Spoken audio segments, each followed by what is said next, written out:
Welcome, my dear friends, my dear masters, and my dear gods, for yet another edition of magnificent spiritual wisdom from Harold Walvin Percival, the author of Thinking and Destiny.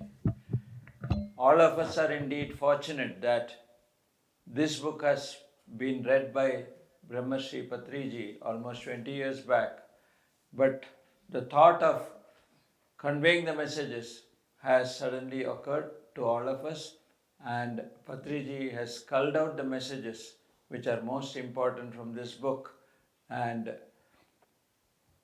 I have pleasure in delivering the messages through this book to each one of you. We welcome you all for this session, and I am proud to state that I have with me Brahma Vidvarishta Rajan, a senior meditator in the Pyramid Spiritual Societies movement, and Purnima, who is also a senior meditator, having started meditation at the age of 17 years. And she is a tarot card reader and a past life therapist. She has graduated in psychology and has read the book almost 3 years back. So they will be offering the comments as I read the book so that we are able to understand in greater measure what this great author wants to convey. Because the book is a very great book, and Patriji calls it the book of books. The book represents a towering and masterly accomplishment of Harold Walvin Percival, the great spiritual teacher. He has revealed the true state and potential of the human being, and the book is something entirely different from the perceptions that we would all have had of a spiritual book. As we begin to read the book, we start realizing that Percival's unique system of conveying his knowledge calls into use faculties which have been otherwise dormant within us, and that our capacity to understand grew with each reading. So, friends and masters and gods, I assure you, the wisdom in this book is fantastic, and as we read the book, we will realize that we are all chosen to be co-creators, and we are also lucky enough to be getting this great wisdom, just as Percival himself is a chosen one by the astral masters who have been conveying this message. So he does not take any credit for whatever has been done, and he says, I am no author, I am no preacher, I am no teacher. So that shows his humility, and it is for us to gather all the elements from this book, because he has toiled for 40 years to bring out this great book. In the last episode, we have been examining about thoughts and how thoughts are important to create our destinies. Today we will be discussing about how the thoughts are exteriorized and they are made to function in the best way possible so that our life becomes more and more blissful and enjoyable. I am S.K.Rajan, Vice Chairman of the Indian Federation of Spiritual Scientists and formerly a Managing Trustee of the Pyramid Valley International. I have been associated with Brahmarshi Patriji for the last 22 years, and this has given me immense scope, and my whole life has taken a U-turn for the better. So once again, with all the gratitude that we show to Brahmarshi Patriji, we commence this session. The power of a thought is expressed in the acts, objects, and events in which it is made manifest. Great or small, they are shadows on the physical plane, projections of projections, and projections by the thought. In such a vast, powerful, and lasting being are potentially a great many physical acts, objects, and events which gradually appear out of it, like all that comes out of a seed. There are many more thoughts generated than there are men, animals, plants, and things in the world. Some thoughts are insignificant, like that of plucking an apple, or of saying, "How are you?" habitually.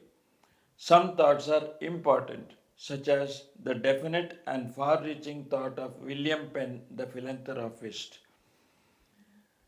or Camelia Cavour, the statesman. It is therefore difficult to cover the whole field accurately and completely. The statements here made must of necessity be general, incomplete, and subject to explanations and exceptions.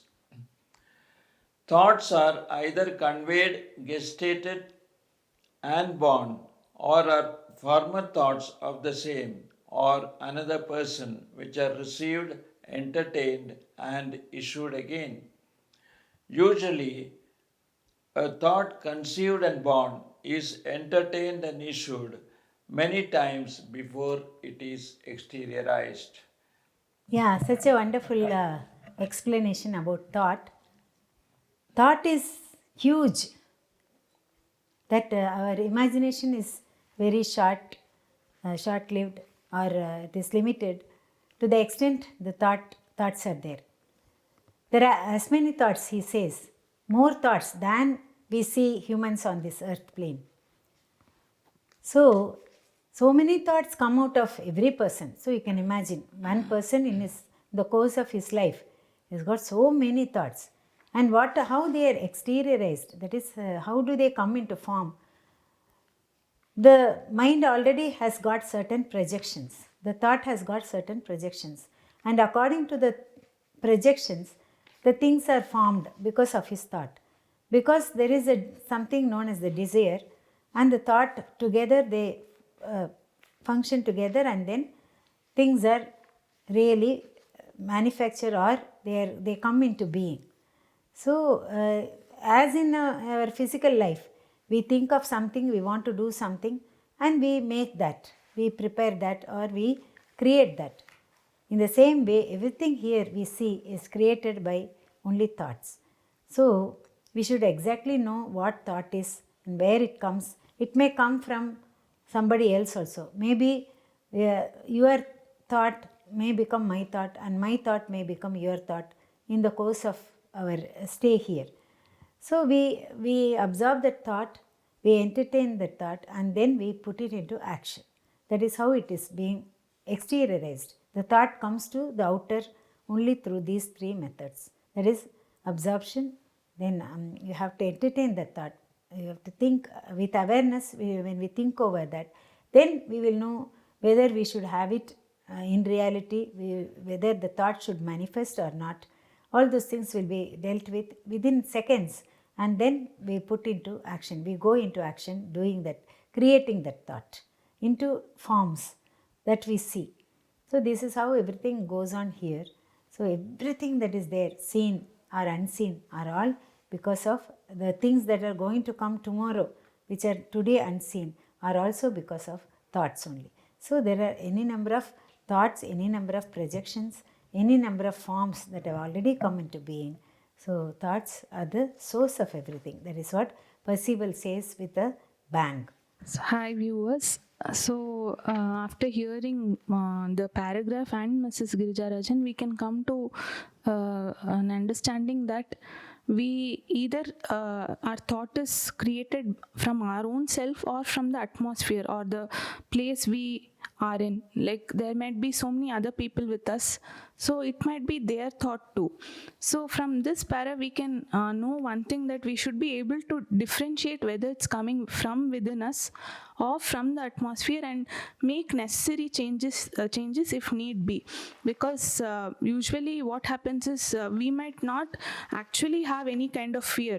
Like for example, if we have fear as an emotion, it might stem from within, or it might come from the atmosphere. So we should be able to differentiate. So we should be conscious up to that level, and we should know from where it is coming, and we should then and there pluck it or throw it away if it is a negative and negative emotion. So here that is what I inferred and got the message from Percival, that we should be able to differentiate the thoughts and keep only the best ones. So, and what happens actually is in the course of this whole thing, the thought process, we usually take the other's thoughts and we make it our own, and again we have the same thought, we and make it we exteriorize it by going on to making it our own. So we should be able to differentiate that that thing, like that part, like where it is coming from. So if we can differentiate that, I think we will not be going on to exteriorizing it. So if it is negative, if it is positive, then well and good, you can go ahead exteriorizing it. So that is the only thing I would like to tell you. There is a nature organization as well as the constitution of a triune self for thinking and the consequent production and exteriorization of thoughts. The law of thought is that thinking of physical things tends to be objectified into acts, objects, or events on the physical plane. Not every thought that is generated is exteriorized. Some lack vitality to go on towards the physical plane. They have not the force to develop. Such thoughts die out, and the desire in them returns into the matter of the psychic atmosphere. But the light remains in the mental atmosphere. Some thoughts are changed before they are exteriorized. This can occur during any part of their course before exteriorization. The change occurs when the aim in the thoughts is changed. Those thoughts will be exteriorized not as originally generated but as changed by the new aim. Some thoughts are revoked before they are issued. This is so if the doer has disapproved of the thought and its purpose after the thought has been generated. When the doer refuses it exteriorization, it is disqualified. The reason may be the fear of discovery or the consequences, or it may be a change of aim. So there are thoughts which are coming from nature, they are generated, and also the triune self, they play an important part in the generation of thoughts. But some thoughts are materialized, that is exteriorized, whereas some thoughts do not find a place in exteriorization. Because some lose their importance because we find that it is not our aim or it is not our purpose. So we don't create that reality. So what happens? The thought dies there itself. It may not come to the fore at all. We only absorb the thought. We don't entertain the thought, because from the beginning itself we know that we don't want to exteriorize that. So our aim has changed. So the thought finds an end there itself. So some thoughts which are very essential, we think that it is very essential, then the thoughts are exteriorized. So we should know clearly where we have to cut off the thoughts, which thoughts to entertain, and only those thoughts which need exteriorization should be exteriorized. Otherwise, we unnecessarily create realities which are very difficult for us or very difficult for even others. So we don't put others or ourselves in difficulty by our own unwanted thoughts. So we should immediately know that these thoughts are not necessary, and there itself we have to put an end to that thought, not entertaining the thought. So beautifully put by Mrs. Rajan. So the next thing what I would like to add here is there should be a strong intent. For if you're having a very strong thought and you want it to exteriorize, I think intent plays a very important role, because when intent is there, the light is carried on, is what Percival is mentioning in this paragraph. So the light is carried on and it is exteriorized. Whereas if your intent is not strong enough, that's where the thought dies, and the light also doesn't carry on with the entertaining part. Like when we entertain, the light is not carried on and it dies then and there. Whereas if you have a strong intent and you entertain it, it gets exteriorized faster. Yeah, in this connection, I would like to add one more thing, that is the intent that actually draws the strong intent in us, actually draws the thought to us. So those thoughts are very powerful. So immediately they'll find the exteriorization, and those thoughts some thoughts may not have that intent. They may exteriorize, but they will not be of help to us. The exteriorization, whatever we have created, will be harmful to us or harmful to others, and it may not find its real use, the purpose for which it has come. So we end up with some exteriorization which are not at all, on which we don't have the like, or we dislike those exteriorizations.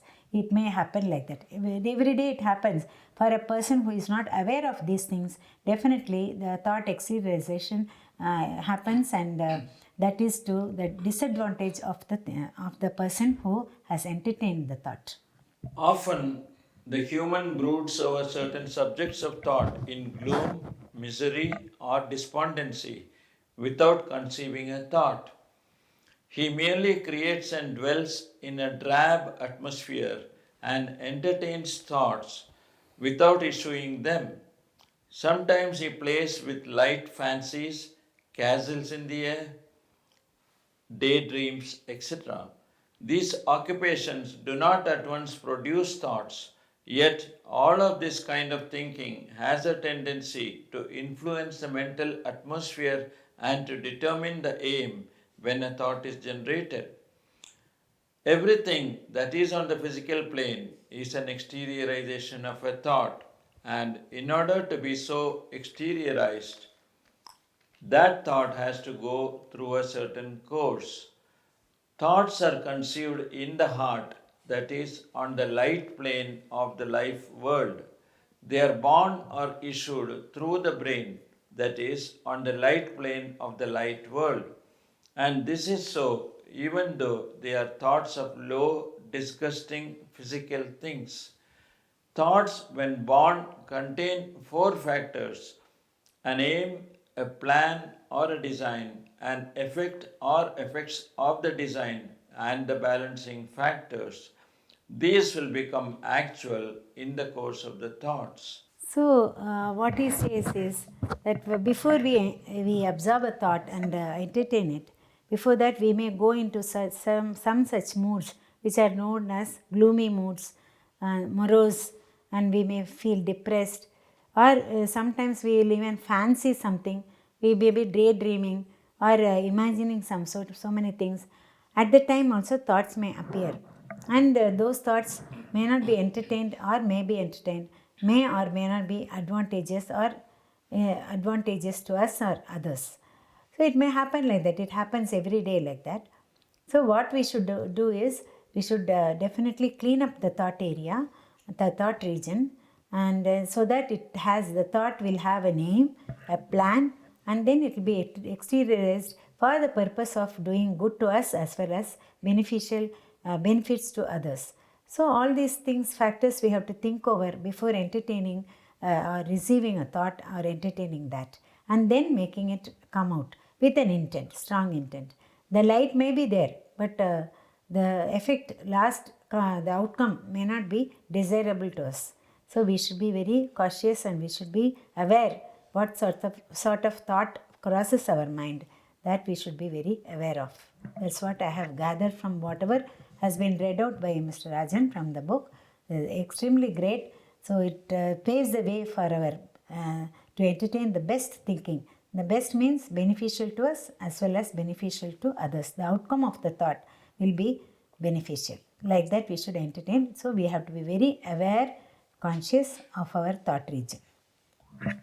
I think most of the points have been covered by Mrs. Rajan. But one thing I would like to add here is, he's talking about, Percival is talking about the general people who are not meditators.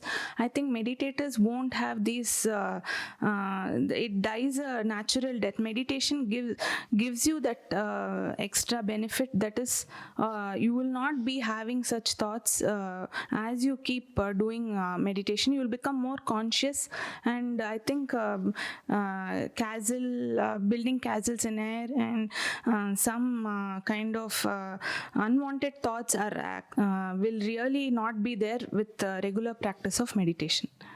A thought issues as a thought, but it is still far from being a physical thing. It issues as a point on the light plane of the light world, on the nature side. A thought is intelligent matter of the degree called feeling and desire, and of the degree called light of the intelligence, and is clothed in nature matter of all the four worlds. But these clothes, potential as a structure within the point, become actual in its course towards exteriorization.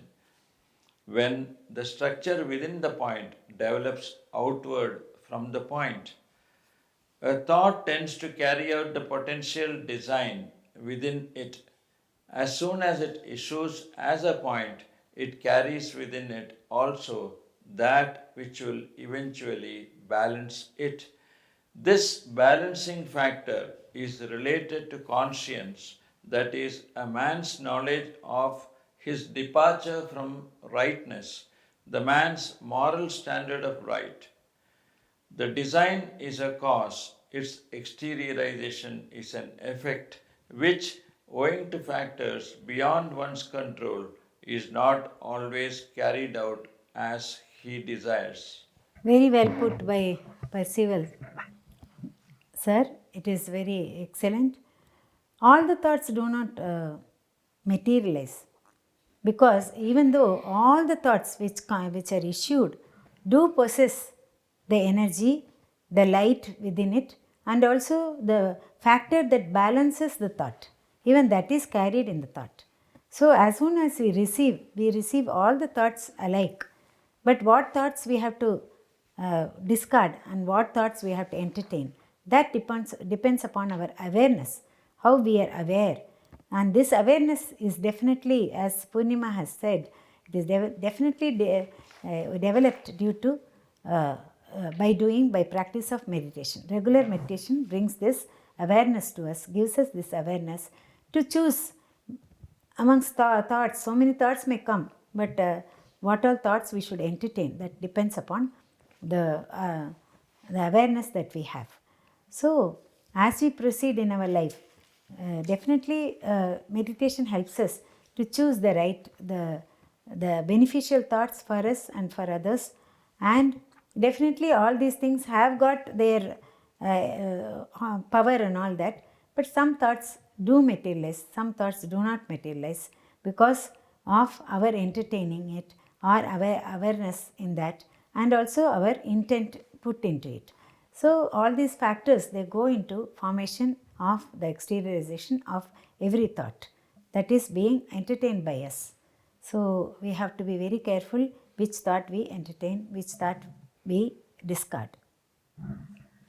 So viewers, here I would like to mention that one other thing Mr. Percival has mentioned here is some thoughts have come from the knowledge we have about our rightness. That is, he says it comes out of the innate knowledge that we have about dharma. That is rightness, meaning what we have to, what is right and what is not right. So that rightness, from that point, our thoughts come out. So what I feel is thoughts arising also depends on the development of the person or the level of his soul, is what I feel. And here, after listening to this paragraph, I think on this earth plane, as of now, I feel only Patriji is the only master who's having the highest thought forms, I feel, and because that is why his thoughts exteriorize so very quickly. It's coming from the, and another point he has made is, it is all coming from the light plane, and it comes through the heart of the person. So he's got the highest knowledge about rightness, Patriji as of now has got the rightness at the highest level. So it is so very clear from this paragraph that his thoughts are so going to get exteriorized so very quickly. So we are all going to witness that great day where we will see the whole of earth full of meditators and the whole of earth with full of pyramids. So that's going to be a great celebration. This is going to happen very soon. So I feel, and we all feel, so very fortunate to be in this time. I would like to add a little more, that all sorts of thoughts will come for any person. That is there in the thought region, it is all everywhere. So it has got energy, it has got the rightness, it has got, everything is there. But we are not aware which one is needed for us, which is not needed for us. So as we improve in our mastery, as we do practice the meditation in a regular manner, definitely we get a sort of a quickness or the ability to discard certain points, some thoughts, and then to only entertain certain thoughts. And immediately, for those people who are at the level of Patriji, definitely the thoughts that he entertains, it definitely immediately manifests, because he knows which thought to, he is very aware in the area that all thoughts will come over and we have to select those thoughts. So in the selection and in entertainment of those thoughts, they are very, very quick and they are very perfect. So as we practice meditation, definitely we also will get to know all these things, and we will be able to entertain only such thoughts which are very, very important for us, which will be beneficial. Otherwise, we go into the ocean of thoughts and we ourselves get lost there. So all those awareness will not be there, rightness will be lost. So and the fullness, the completeness of the thought, that is the balancing factor, will also be lost. So many things will be lost in that. So if we get confused, but a meditator will definitely be clear in his thought, in his mind, so that he will be able to select the best thoughts, only the few thoughts, very few thoughts, that are the best thoughts, and then it will immediately come into formation, or it will come in, it will become exteriorized very fast and for the benefit of all the people who are living here. The exteriorization of the design is one thing, the exteriorization of the thought as a whole is quite another. If the exteriorization of its design is also the exteriorization of the whole thought, the thought is balanced at once. This is the case if one does what he knows to be right because it is right, without attachment to the results of his actions. It is also the case in trivial affairs where conscience does not warn against the thought or action. But if the thought is not balanced at that exteriorization, then exteriorizations must continue until in time by someone exteriorizing the whole thought has been exteriorized and is itself balanced by the doer. A thought may find exteriorization either as an act of the one who thought it or as an event happening to him because of the exteriorization of the thought of another person which his own past thought brings about. To balance a thought is to return to nature all that is nature matter in the thought, and to return to the doer all that belongs to the doer. The balance is made at one of the exteriorizations of the thought. Then the thought is abrogated, it ceases to exist and is balanced. See, Percival always talks about balancing of thoughts. What does it mean? It means that we have to exteriorize all the thoughts. Either we do it, or in a group together we exteriorize that. So our thoughts will come into existence or will be manifest by the thoughts of others also. Suppose for example we wanted to build a pyramid. Then all the others who were joined together, they also entertained the same idea and we worked together, and it came into being. It was exteriorized. So the thought has gets manifest there.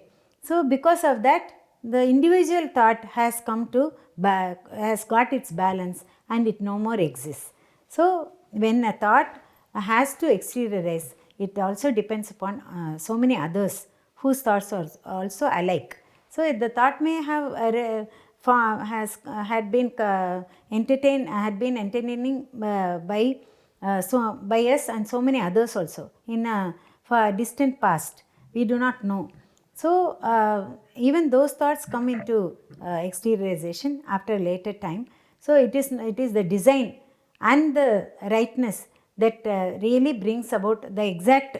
If the design before thought and before exteriorization, the design then comes to the mind clearly and the picture is held in the mind, then the thought is exteriorized, then we know for certain it is the rightness is there due to the presence of the conscience. The conscience voice is heard and then it is exteriorized, then definitely it will be right. Whatever is exteriorized will be for the benefit of the humanity. That is how it is happening. We have seen that. So rightness is also very important.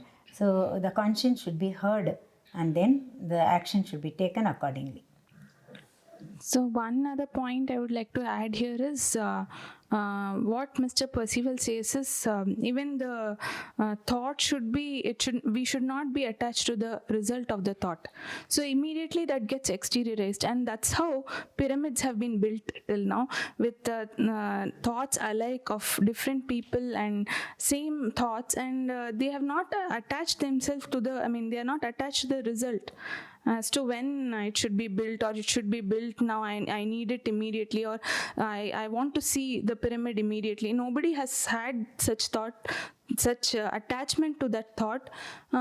So the result, so the exteriorization happens quickly. Yes, every action has got a result. Definitely, the cause and effect are there. So when we are not attached to the effect, then the thought gets balanced very easily when it gets exteriorized. That's what Percival says. A human balances a thought when he performs a duty willingly and intelligently without attachment to the results. He may not know about the thought or the method by which he balances it. Nevertheless, the thought is balanced by him. Some of the events which will exteriorize the design may follow only after long periods. The mystery of the physical world is caused by this separation of cause and effect. The law is everything existing on the physical plane is an exteriorization of a thought which must be balanced through the one who issued the thought in accordance with his responsibility at the conjunction of time, condition, and place. Thus are explained the seemingly unjust, arbitrary, or accidental events in a person's life. Whatever happens to one happens at the conjunction of time, condition, and place. The physical events which occur to a man may or may not be exteriorizations of his own thoughts, but the psychic events, the feelings of joy or sorrow which he experiences from each and every event in his life, are the results of his own thinking. This is very, very beautifully explained. That is, we only our own thoughts we think are exteriorized. No, sometimes it may not be our thought. It may be the thought of somebody else. But we may rejoice in that event. That event happens, some event happens. We may rejoice, even though it may even give pain to others.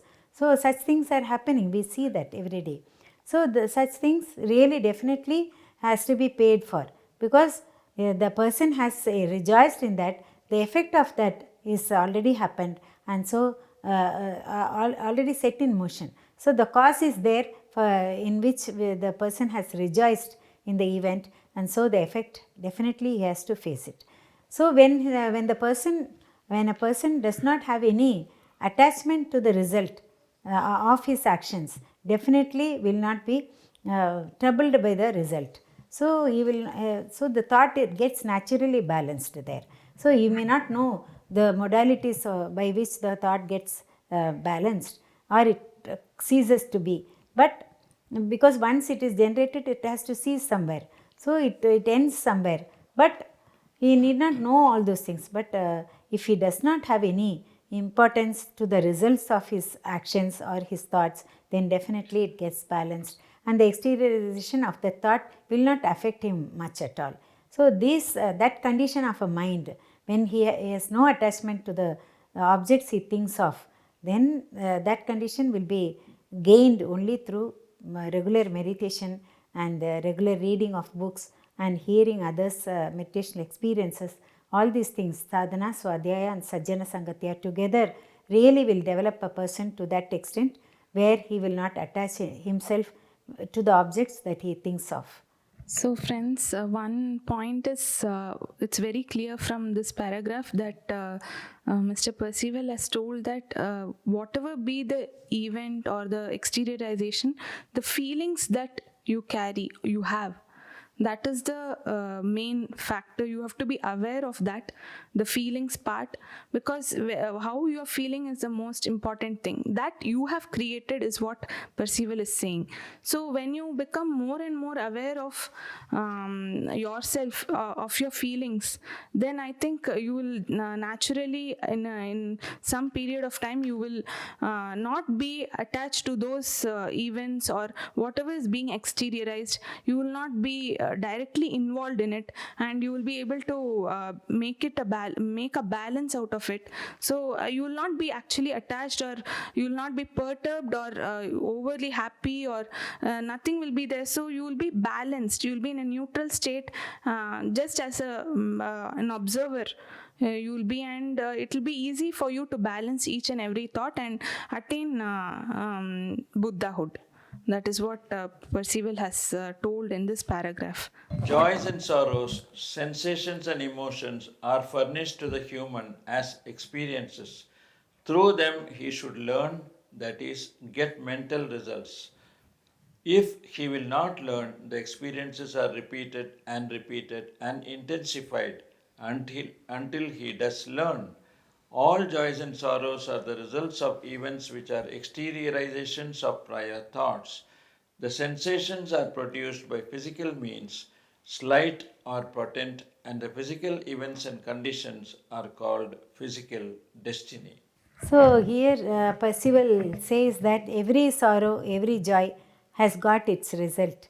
It has got some lesson to teach us. So until we learn that lesson, until we come to know of it, and we come to know of it through the mental plane, and then make it a lesson, and we learn from that, it will keep on, the exteriorization will keep on happening. The thought will never be balanced. So we should balance it through only our understanding and thinking that and knowing that every thought of ours only is happening, is coming in front of us. That is the exteriorization of our own thought that only comes in front of us. So every joy should be enjoyed, no doubt, but it has got a limitation. We should not be overjoyed. At the same time, we will not be over sorrowful also. We should know that all the sorrows are only the exteriorization of our own thought. When we take that responsibility, definitely our life will be more smoother, very easy to live, and it will be beneficial to us and to others also. So, as I had told you before, the awareness that we have over our feelings is the most important thing. So, friends, I will conclude by saying that the thoughts, the thinking that Harold Percival has utilized to write the book and convey to us this great spiritual wisdom needs all the great compliments required. And as we all know, as members of the PSSM, Patriji often says, face is the index of the mind, words are the index of the soul. But then here is one unique author, Harold Walwyn Percival, who goes to the root of the whole matter by saying, it is your thoughts that matter. They are more important, and because from thoughts alone, the words are generated. So we should pay all the complimentaries to this great spiritual author, and with these words, we end this session. Thanks to Girija-Rajan and Purnima for their expert comments on the subject of exteriorization of thoughts. Thank you. Thank you.